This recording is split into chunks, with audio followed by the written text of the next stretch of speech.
एक था भिखारी। रेल सफर में भीख मांगने के दौरान एक सूट बूट पहने सेठ जी उसे दिखे।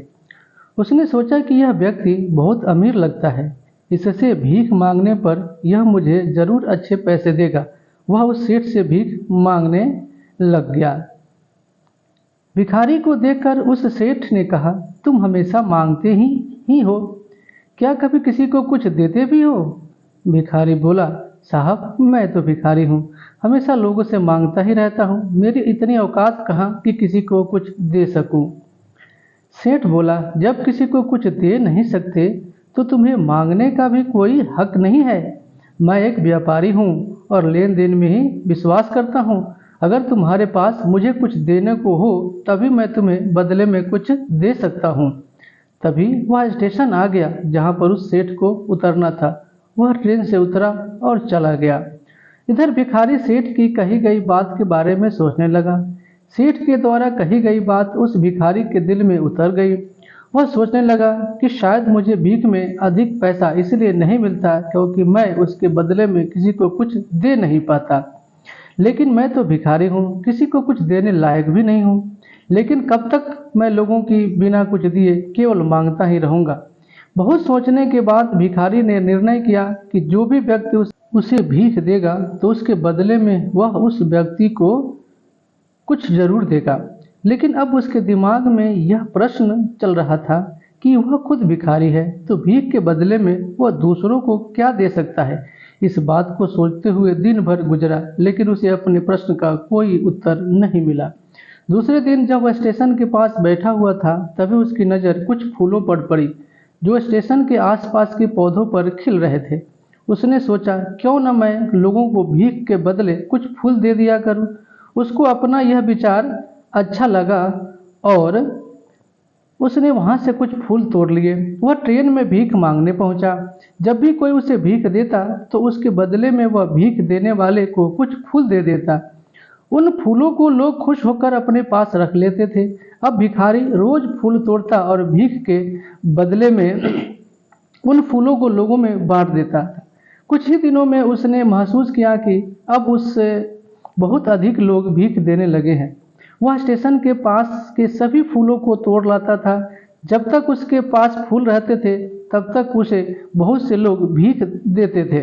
लेकिन जब फूल बांटते बांटते खत्म हो जाते थे तो उसे भीख भी नहीं मिलती थी। अब रोज ऐसा ही चलता रहा। एक दिन जब वह भीख मांग रहा था तो उसने देखा कि वह सेठ ट्रेन में बैठे हैं, जिसकी वजह से उसे भीख के बदले फूल देने की प्रेरणा मिली थी।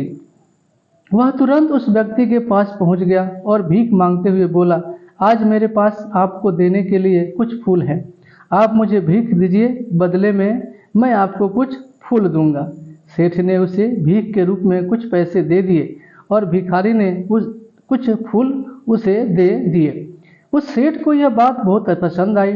सेठ, वाह क्या बात है, आज तुम भी मेरी तरह एक व्यापारी बन गए हो। इतना कहकर फूल लेकर वह सेठ स्टेशन पर उतर गया। लेकिन उस सेठ द्वारा कही गई बात एक फिर से उस भिखारी के दिल में उतर गई। वह बार बार उस सेठ के द्वारा कही गई बात के बारे में सोचने लगा और बहुत खुश होने लगा। उसकी आंखें अब चमकने लगी। उसने लगा कि अब उसके हाथ सफलता की वह चाबी लग गई है जिसके द्वारा वह अपने जीवन को बदल सकता है। वह तुरंत ट्रेन से नीचे उतरा और उत्साहित होकर बहुत तेज आवाज में ऊपर आसमान की ओर देखकर बोला, मैं भिखारी नहीं हूँ, मैं तो एक व्यापारी हूँ। मैं भी उस सेठ जैसा बन सकता हूँ, मैं भी अमीर बन सकता हूँ। लोगों ने उसे देखा तो सोचा कि यह शायद भिखारी पागल हो गया है।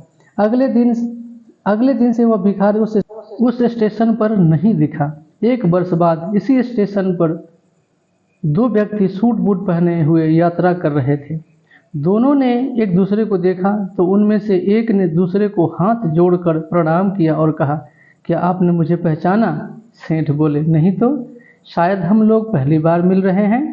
भिखारी, सेठ जी आप याद कीजिए, हम पहली बार नहीं बल्कि तीसरी बार मिल रहे हैं। सेठ बोला, मुझे याद नहीं आ रहा, वैसे हम पहले 2 बार कब मिले थे? अब पहला व्यक्ति मुस्कुराया और बोला, हम पहले भी 2 बार इसी ट्रेन में मिले थे। मैं वही भिखारी हूँ जिसको आपने पहली मुलाकात में बताया कि मुझे जीवन में क्या करना चाहिए और दूसरी मुलाकात में मैं बताया कि मैं वास्तव में कौन हूँ। नतीजा यह निकला कि आज फूलों का एक बहुत बड़ा व्यापारी हूँ और इसी व्यापार के काम से दूसरे शहर जा रहा हूँ। आपने मुझे पहली मुलाकात में प्रकृति का नियम बताया था, जिसके अनुसार हमें तभी कुछ मिलता है जब हम कुछ देते हैं। लेन-देन का यह नियम वास्तव में काम करता है। मैंने यह बहुत अच्छी तरह महसूस किया है, लेकिन खुद को हमेशा भिखारी ही समझता रहा। इससे ऊपर उठकर मैंने कभी सोचा ही नहीं था और जब आपसे मेरी दूसरी मुलाकात हुई तब आपने मुझे बताया कि मैं एक व्यापारी बन चुका हूँ। अब मैं समझ चुका था कि मैं वास्तव में एक भिखारी नहीं बल्कि व्यापारी बन चुका हूँ। भारतीय मनुष्यों ने संभवतः इसीलिए स्वयं को जानने पर सबसे अधिक जोर दिया और फिर कहा, समझ की ही तो बात है। भिखारी ने स्वयं को जब तक भिखारी समझा वह भिखारी रहा। उसने स्वयं को व्यापारी मान लिया, व्यापारी बन गया। जिस दिन हम समझ लेंगे कि मैं कौन हूँ, अर्थात मैं भगवान का अंश हूँ, फिर जानने समझने को रहा ही क्या जाएगा। अगर हमारी कहानी अच्छी लगी हो तो चैनल को लाइक और सब्सक्राइब ज़रूर करें।